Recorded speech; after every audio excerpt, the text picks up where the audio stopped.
So for me, pickleball right now, like I can go play and I'm not thinking about the million things on my to-do list.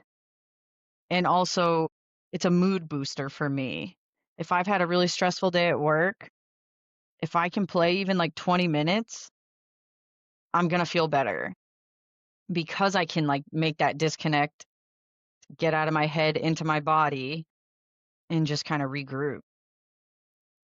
Today, we're diving into campus recreation at Southern New Hampshire University with Brooke Russell.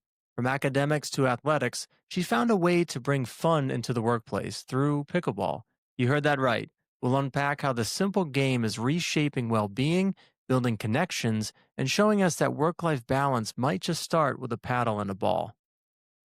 Hello and welcome to the Work Sucks, but I Like It podcast. I got Brooke Russell on the other side today. I'm super excited. She's a friend of my girlfriend and been chatting with her over the past probably few months about her integration of play in her work. So I'm really excited to hear how she turns work into play. Brooke, welcome to the show. Yeah, thanks so much for having me. I'm excited to be here. No, perfect. Brooke, can you tell us like what you do? What do you call work today? Yeah, absolutely. So I have a career in campus recreation. So right now I am overseeing campus recreation at Southern New Hampshire University. And I've been there for 3.5 years now. And so for those who don't know what campus recreation is, we oversee fitness and recreation sports opportunities for college students while they're on campus. So I oversee more of the fitness side now, while previously I was more on the sports side. So kind of a shift for me with this newer role. But yeah, that's what I've been calling work. So how did you land into this position? It sounds like a pretty good job, pretty cool job. Yeah, so it's funny, we can kind of take it back a little bit. So when I was going off to college, like a lot of students, I had work study and I was trying to get a job. I think I applied to a bunch of different jobs, but I ended up getting an interview and offer within campus recreation. So I worked within intramural sports as a referee, and then I also worked in their gym welcome desk. So kind of the membership side of things. And I did that for 4 years. And the original plan was to go to physical therapy school. I had worked a part-time job in the PT world and didn't love it, didn't hate it, but as it came time to apply to PT school, I just wasn't interested. And so I was like, if I don't get accepted, I'll just be Meg, my boss at the time, her intern, kind of like a stopgap, like, how am I going to make money? What can I do? And then that was my light bulb moment of, oh, shoot, I could do this as a job, right? I think when you're growing up, there's so many jobs that you don't even know exist. And so I kind of just fell into it. And so I was her intern that upcoming year. And then I started applying to jobs professionally, ended up working at Northeastern for 2.5 years. Then I went out to Stanford for a year. And then looking to just come back on the East Coast, I landed with SNU. Cool. That's awesome. So I'd love to explore today on today's episode the initiative you were telling me about, for the past so many months or so, this program. Can you just kind of tell the audience like what you've been doing this summer to really integrate the team at SNU with play? Yeah, absolutely. So, for anyone who hasn't heard of pickleball, I would definitely recommend you check it out. But what we've been doing is offering just open play during lunchtime, 2 days a week, all summer. And this was geared towards professional staff and faculty. So, just setting up the equipment, setting up music, a good environment, and inviting anyone and everyone to come out and play. No cost, no registration. What made you sorry, what made you come up with this idea? Like what was like the wow, these people need to have, I guess, fun maybe, or what was your kind of like, we need to do this? Yeah, absolutely. So last summer, I actually had started running a pickleball league, more revenue based. So this was open to community members as well as SNU community. So This was more of a revenue check a box with my job. I was supposed to run summer camps when I first got hired, and then that kind of shifted, and revenue is never a bad idea. So we started running this community league. I didn't even sign up to play. I just was there as checking a box for my job. And it wasn't until the second session, about 2 months later, that someone needed a partner and asked me to join their team. And I said yes. And from there, we've played together ever since. We've been running that league ever since. And that really changed a lot of things for me in reintegrated play, where I used to have it in my life and I hadn't for a while. And so I kind of wanted to bring that opportunity to other people because I knew how impactful it was for me. Have you seen any changes with the culture before and after this sort of play initiative? Yeah, it's been really cool. So we actually created a survey for people to fill out, and everybody marked that this improved their personal well-being.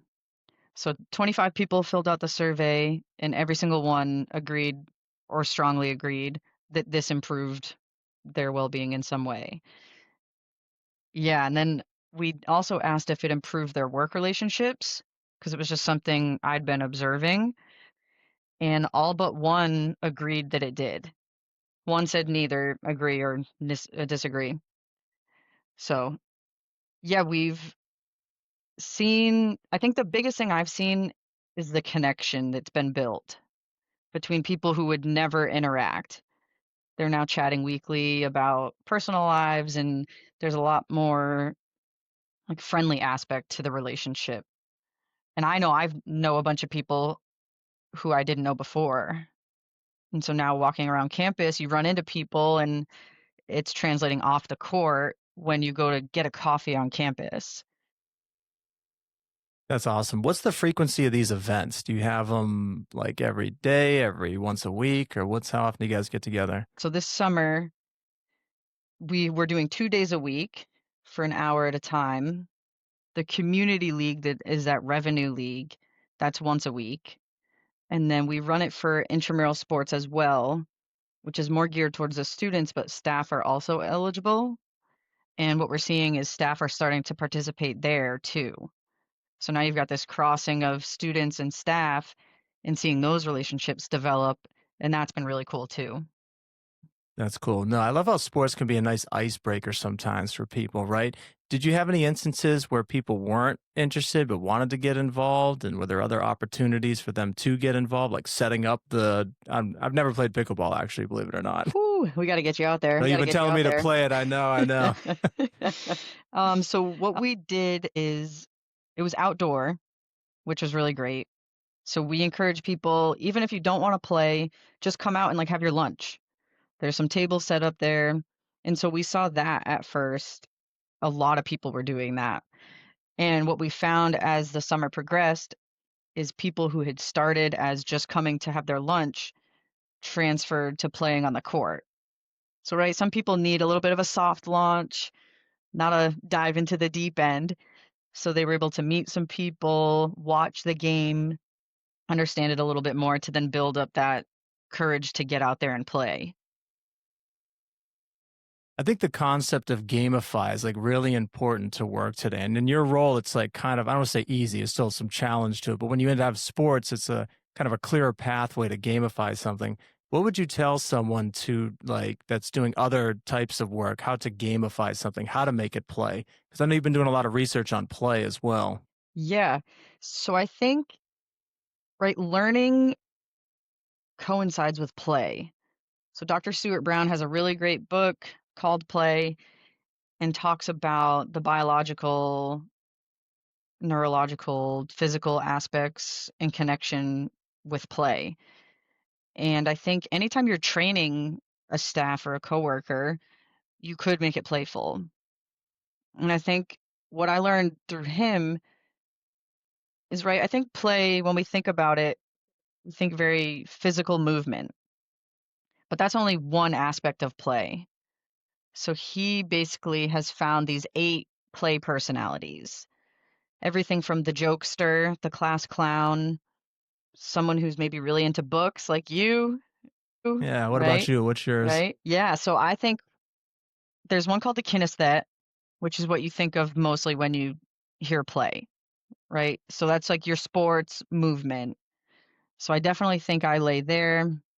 There's also the explorer, the competitor, the director, the collector, and then the artist creator, along with the storyteller and the joker that I previously mentioned. So I think sometimes too, the kinesthetic is definitely me through and through, but I think I see pockets of these others, and sometimes it coincides with what time of year it is, right? Like in the summer, I think it's really easy to lean into the kinesthetic. There's a lot of options there versus when it's dark at 4 o'clock, I might lean more into the storyteller and start like reading a lot more, or I might do the artist creator, get into some crafts. My wife is a big artist creator, so I think sometimes I go into that realm because we're doing things together too. Um, so yeah, I think that's part of it too is figuring out what it is that brings you joy. What was cool about this summer session is we had representation from all 8 play personalities. And so majority of the 25 people had marked the kinesthetic, which is no surprise. It's a very movement-based sport, but you had everyone else in there. And I think that's some of the magic of pickleball. I think it's also some of the magic of the community that was created. But it's a sport that can be played very entry level, and then you can bring it up and make it really competitive.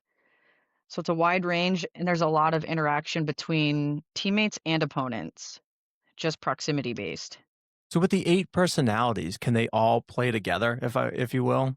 Like, is that a thing, or how do you see that? Do you look at people now and you're like, "Oh, you're the kinesthetic, you're the art, you're whatever," and you Yeah, I think as you get to know people, you can key in on some of those things. And with having conversations with people about these, they realize some of the things they do frequently that they never would have called play are play for them. So, right, with play, you have to have the willingness to want to go back and do it over and over again. And there has to be, or typically you would want there to be some sort of loss of passage of time.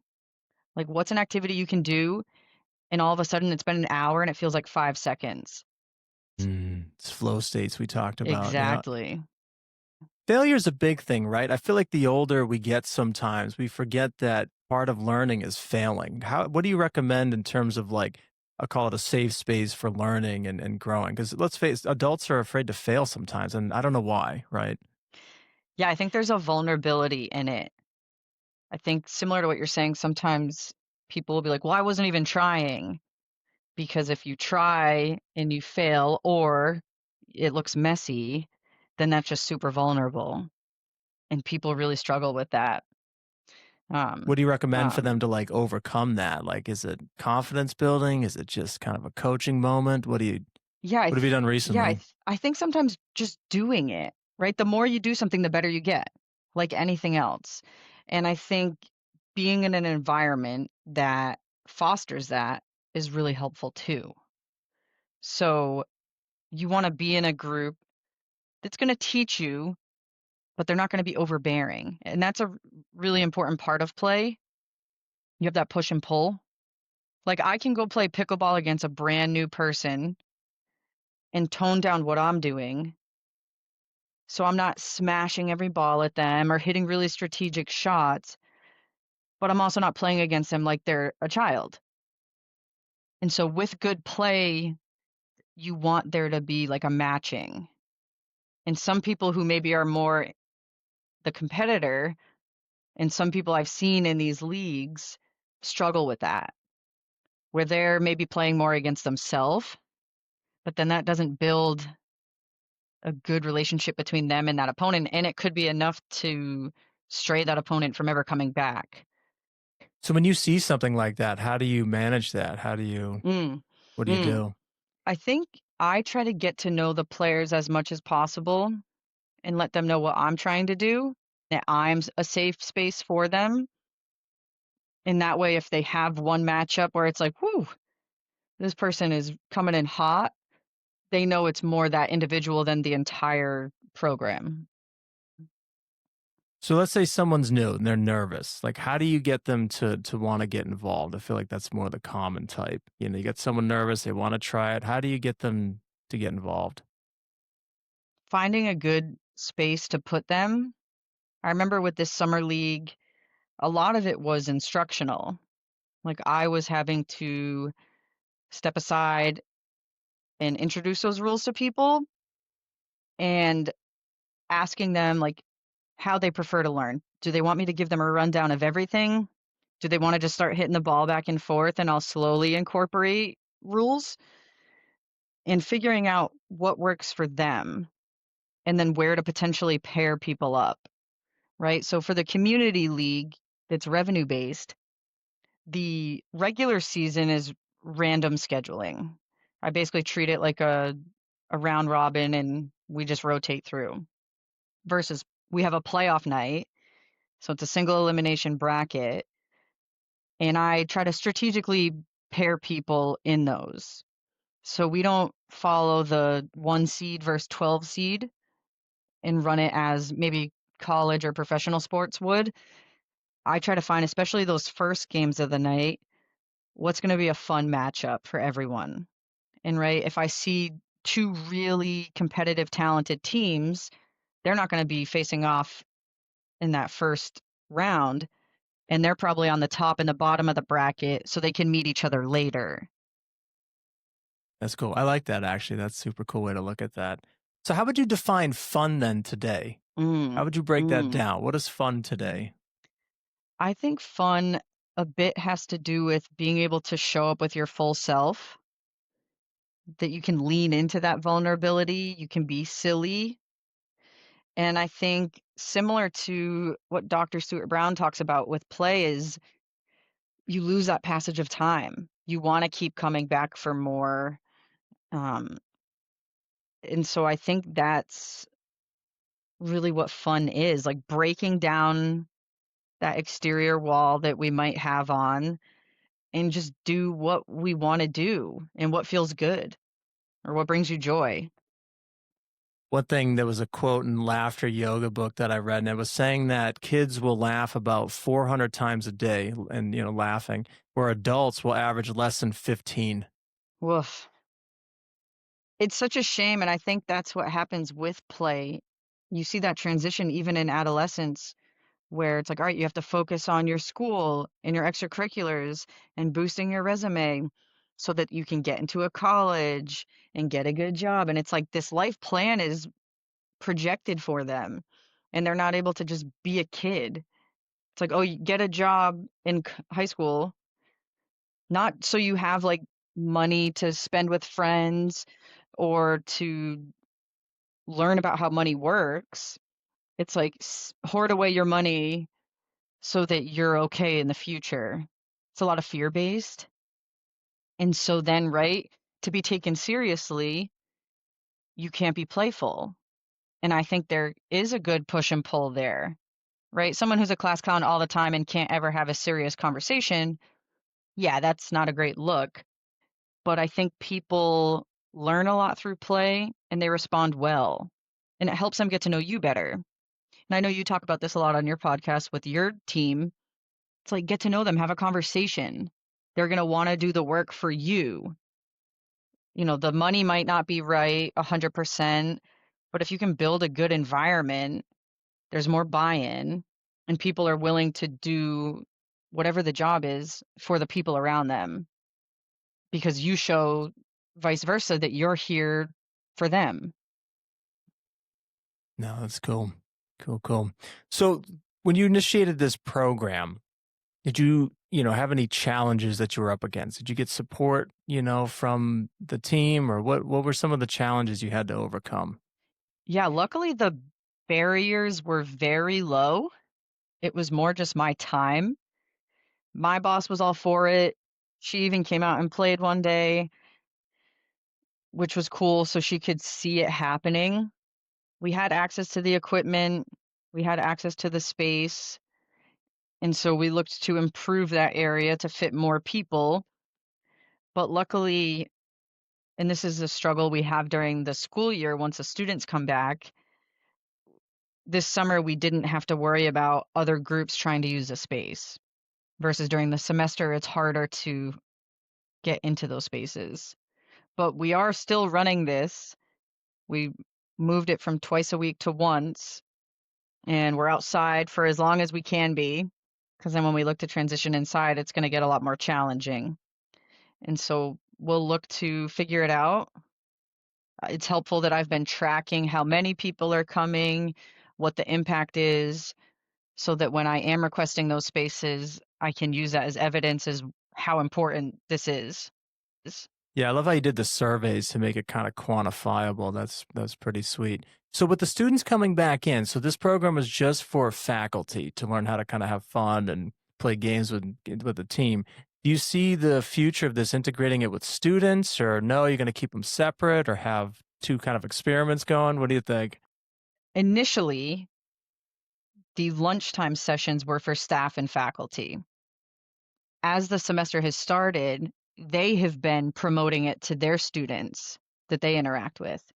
And so someone actually last week asked if students were able to come, and someone else responded, I really hope so because they're interested and I've been hyping it up. So I think it was really important to build what we did without the students. I think some staff were able to lower those barriers, take off the professional mask, and lean in a bit more to the play.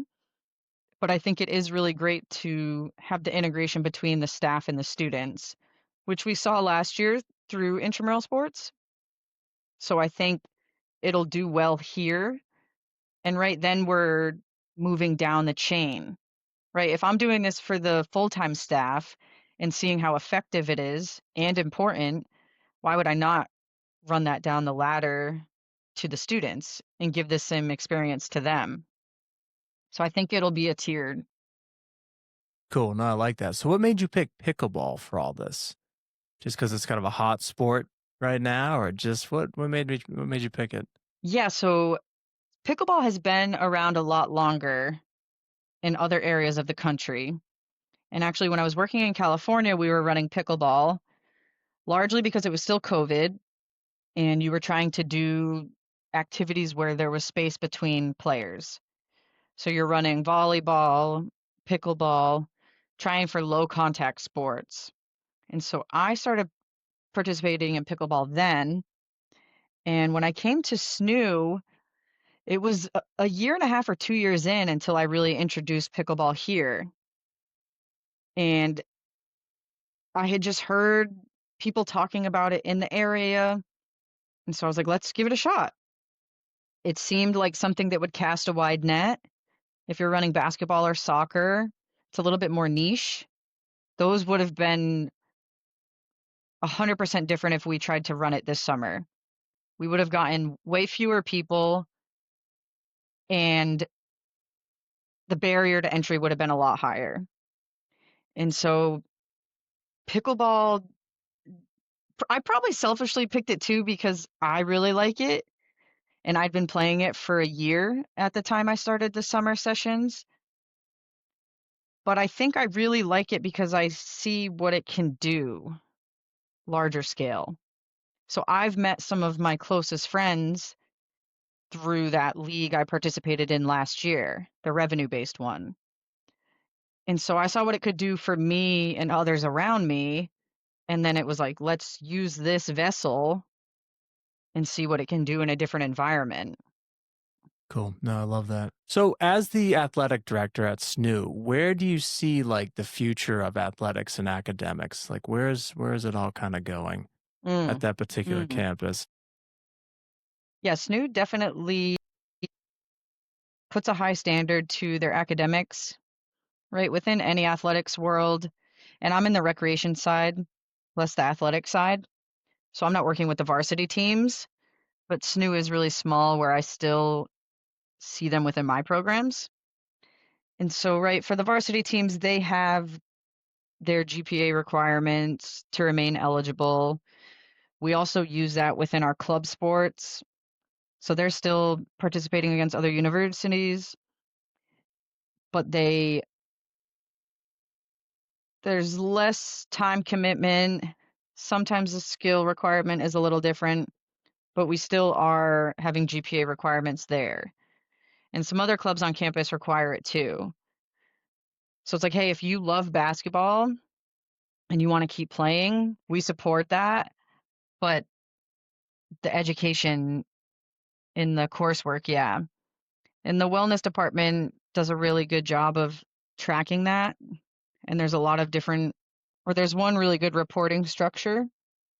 And so if you see a student having a hard time either academically or, personally, you can submit one of these reports and then they have people looking out for them in a lot of different areas. Cool. I just asked because, like, I picture kind of college sports as if you're going to do college sports, you're going to go pro, but that doesn't necessarily mean that's like college sports. You can still have Mhm. fun playing Mhm. sports and pickup leagues and whatnot. Cool. Work life is important. So, what do you do today to balance work and life? Right now that feels challenging. So our semester just started 2 weeks ago. September is always insanity. And anyone who works in higher ed feels it.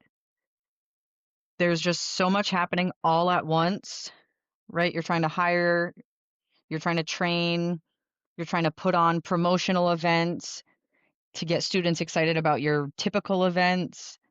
I also teach a couple classes on campus for first year students, so it's a lot of meetings with them. So right now it's a lot of time in my calendar that's accounted for meetings. And so blocking out time to do actual work is challenging. So for me, working out is really important. Playing pickleball is really important. Also being home and being a productive member of my household and spending time with my wife, those are all important. And Painting the house. yeah, painting the house, which we'll be doing after this. But I think, right, similar to you, I try to really lean on my calendar and also pick the things that I know are going to be really impactful. So, for example, last week, the schedule was crazy and I was trying to find time to fit my workouts in. Mind you, my wife was on a work trip. She normally works from home. And so we have two dogs. So last week she was away, which means I need to be present at home more. And I don't have a home gym. So I work out at work. So I have to try to build it into my work day. And so last week I was like, maybe I'll just skip and start next week. And then I was like, no, I don't want to do that. And so I figured out a way to get it in my schedule. And there was one workout where I couldn't finish the whole thing, but I finished probably 90%. And that's better than nothing. And I felt good. So yeah, the work's always going to be there. And for me, the type of work I do, it follows me home and I can't turn it off as easy as like a 9 to 5. But through the years, just learning that I can take care of it tomorrow. Or actually, in the fall, I was out for 2 weeks for a surgery. And so I turned off all my work notifications on my phone. I was like, this is amazing. Because if I see it, I'm tempted to look. And then when I came back, I was like, you know what? I'm going to keep these off. Because if there's something that's that important, I train my staff to text me or call me. And so they should know when that's appropriate. But I don't need to be logging into my or get a notification that I get an email at 9 o'clock at night. And then I'm like, what is that? And so finding boundaries even within myself of how I work and how I know I work and how I can mitigate that crossover and get more of a disconnect in a job where there is a lot of connection. No, that's super cool. I mean, I love how sports teaches us like when you're playing pickleball, that's the time to play pickleball. right? So to Mm. me, you can take that lesson off the court and be like, okay, when I'm painting the house, that's the time I'm painting the house. And it's so hard today, right? Because there's so many distractions. You got notifications on your phone. But that's the great thing about sports, right? You don't have your phone out there with you, or else you're going to lose, right? You're trying to take a selfie, trying to hit the ball, you're going to lose, you know? So Yeah. it's And that's what I think I've learned about sports for me, like my version of play. And I don't think I realized or could put to words what it was before, but sports to me are meditative. Like if I try to sit with a meditation running, it's hard for me to not have my mind wander. I'm playing a sport, I'm all in, no matter what the competitiveness of it is. So for me, pickleball right now, like I can go play and I'm not thinking about the million things on my to-do list. And also, it's a mood booster for me. If I've had a really stressful day at work, if I can play even like 20 minutes, I'm going to feel better because I can like make that disconnect, get out of my head into my body and just kind of regroup. cool, Brooke. We'll wrap this up with one more question here. So this is the Work Sucks, but I Like It podcast. So tell us about, an instance where work did suck and how you turned it into something that you sort of enjoy or at least can manage now. Mm. I think sometimes work can suck when I am in these really busy times. Like I kind of thrive in it, but then I'm in a constant state of high energy and it's like one thing to the next to the next to the next. And that can be really challenging because I feel like I'm not doing the work how I want to. It's more popping around and fighting fires. And then I think sometimes work can suck like with anybody else when you're dealing with a hard situation. Like if you have a student going through something hard or you keep having conversations with them about expectations and they're not following it. Um, and so I think especially with that one, like I'm a lead with vulnerability person, which is right, there's strengths to that and then there's sometimes challenges. But right in those moments with the students when maybe they're not meeting the expectation of the job is just meet with them and lead with the vulnerability and try to have like a human conversation with them versus the I'm the boss and you need to do what I say.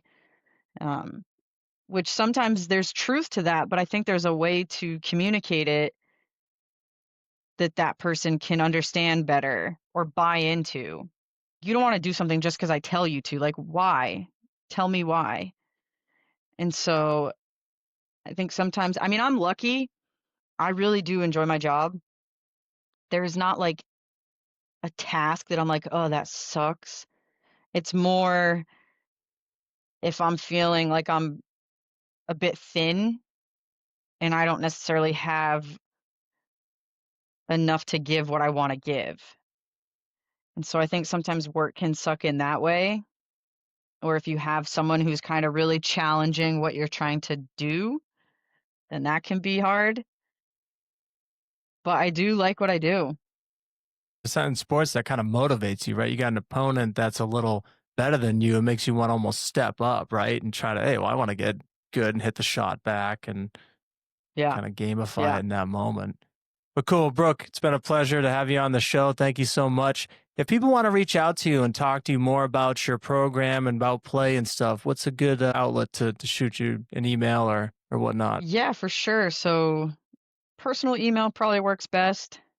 So it's my first name, Brooke, Brooke, the letter A, and then Russell, Russell, the number 2 at Gmail. So Brooke A. Russell 2 at Gmail. Thanks so much, Brooke. Yeah. Appreciate it. Thanks for your Yeah. time. Thanks so much for having me. And there's a wind that blows across the plains, and it sings, singing these are the days of wheels and waves. So I'm finally glad we were able to record our conversation here with Brooke. As I mentioned, we were having these fun talks, on the side. about her play initiative at Southern New Hampshire University, reminding us that play really isn't just for kids. It's a tool for building community, boosting well being, and making work feel more human. Whether it's through pickleball, gamification, or simply creating safe spaces for connection, Brooke showed us that fun comes from showing up authentically and embracing vulnerability. So as you head back into your own work and life, maybe ask yourself, where can I invite a little more play? Thanks for listening, and we'll catch you next time on the Work Sucks But I Like It podcast.